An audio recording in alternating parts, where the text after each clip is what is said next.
Well, obviously, we're excited about the opportunity to host, and just putting a quick pin to it. I think I don't have 100% on this, but I think if you add the four numbers together of the RPI, I think we have the most difficult regional in the country, and we played the most difficult Southeastern Conference schedule. So our kids are used to these opportunities to prove yourself. So I think it's a great field. We're very familiar with these guys. We didn't play Mercer this year, but we did play them a year ago. They're a very good offensive club. I think if you look at the nature of this regional, you're looking at some really good offensive clubs, some clubs that have some power. Mercer has tremendous power. Central Arkansas has great power, and so does South Alabama. So you look at their numbers offensively, I think that's a kind of a common thread. So we're going to have to pitch well, play really good defense, and treat this like another SEC weekend, because essentially that's what it is. That's the level of competition we're going to be playing. With so many good offensive teams in this regional, John, is it kind of nice to have it at Dewey Noble Field and basically have it in that big ballpark that you know very well? Well, I think just playing at home, being so familiar, kids, staying in their own beds, I think that is an advantage. I think it's a reward for our kids also. I think it's a reward for our fans. So it's going to be a neat experience, but you better bring your A game on Friday night against all these clubs, because if you don't, you're going to get beat, and certainly, the numbers bear that out. Central Arkansas handed y'all your only 2 non-conference losses. What do you think the guys learned from that weekend? Maybe they can carry into this week. Well, I think they learned that Central Arkansas is a very good offensive club. They do all those little things well. You look at their HBP numbers, you look at their walk numbers. They know how to get runners on base, and I think that's a big battle. The Friday night guy is really good.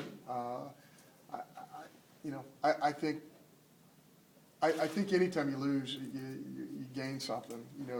If you treat it the right way, you move forward and you learn from that. So I'd like to think that our kids learned something from that. I'd like to think that they learned something from that beating we had on Saturday against a really good Vanderbilt team also. So I think that's what happened to our club. I think they have progressed during the course of the year and have learned a lot.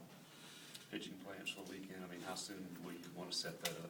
Yeah, Butch and I will talk about it, and we'll go back through their lineups, and we'll discuss what's best for us. Our club is just so different. Our pitching staff's so different from the standpoint of our starters, not necessarily irrelevant.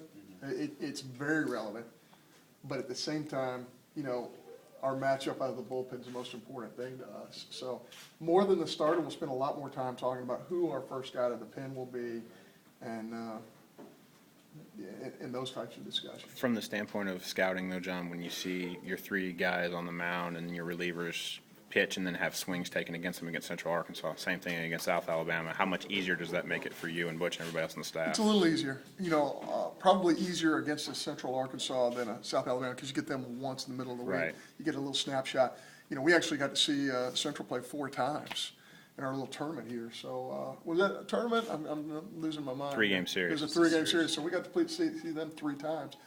So it's a drastically different scenario than just seeing one team in the middle of the week. You're also on the weekend getting to see their A guys, their 1, 2, and 3, and I think that makes a big difference as well. So we'll go back to the film and break that down, and hopefully have a really good game plan against a great Central Arkansas club. For the players and as a coach, how much does it help having seen them in person, seeing them against your guys rather than just going by a scouting report or just going by the tape? Yeah, it's big. Our guys, even in the locker room, they'll start talking about, hey, you remember this guy and, this hitter.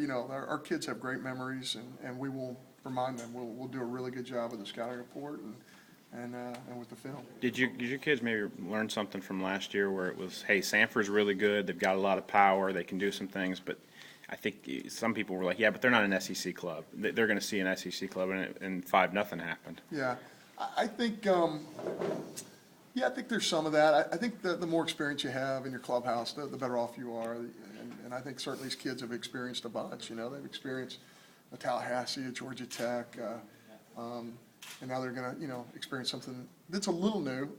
Playing at home's not new, but certainly the atmosphere and the time of year is going to be a little different. So, I think our kids do a really good job of not underestimating anybody. You certainly can't underestimate somebody who's beaten you twice, and you certainly can't underestimate a South Alabama club that's ranked among the top 20 in the country. I think their RPI is 16, 15, something like that. I mean, Gosh, I think South Alabama was one of those last clubs that was considered for a regional host site. So, yeah, I mean, this is a great field, and of course Mercer is gone on runs this year and beaten a bunch of folks that supposedly they're not supposed to beat, but I think they're a club that thinks they're supposed to beat those teams. That's why they're a good club. The guys said they feel good coming in offensively. What are your thoughts on the offense? Yeah, I think, we're getting hits, and that's a part of offense. The other part is forcing pitch counts and, creating offense and pressuring and things like that. So, yeah, I think in that regard, I think we're feeling good about ourselves offensively. I think our first 3 games in the tournament were pretty clean offensively, defensively, and on the mound. So we got to get right back to where we were in the first 3 games of that tournament. From the last week and a half, it seemed like you got a lot of momentum on your side. How much of that is perceived, and how much of it is really tangible help? Well, when kids think they're going to win, they do. And so, yeah, when you get on a roll, I remember reading Lou Holtz's book, and he says momentum is nonsense, like it doesn't exist in his book. I think he's one of the great coaches in the history of this country in any sport, but I think there's something to momentum. When you're a player, you just feel like things are going your way, and certainly that's the danger in playing a Central Arkansas, because a lot of these schools get in by winning their tournament. How do you win your tournament? Well, you're on a roll and you feel momentum by winning your tournament, so that's a dangerous thing. I think you'll see that in a lot of the scores around the country. I hope it doesn't happen to us, but those teams that won their tournament really believe that they're playing well, and that's big. In terms of the host sites, John, with you being able to be one of the 16, it seemed like everybody in the RPI top 16 but one school got a host site. It seems like RPI with the new formula is kind of the standard bearer now in what we're doing here, and that's kind of tangibly how it worked out. Your thoughts on that kind of being the measuring stick? Well, I kind of view it like the Constitution. I think I mentioned that to you yesterday on the phone. If the RPI is broken, you fix it. You make amendments to it. Right. You change it. And I think the NCAA's done a great job. The baseball committee's done a great job of amending through the years the recipe of the RPI. Because if the RPI is not important, then, why go to all the trouble of creating it? I think in basketball as a model, RPI is everything. There is no geography in RPI and basketball. That's the one thing about our sport. Geography can play into the decision-making because in some respects it has to. But, I think RPI should matter. And if you're going to take all the time to create that secret sauce, secret recipe, then you ought to adhere to it a little bit.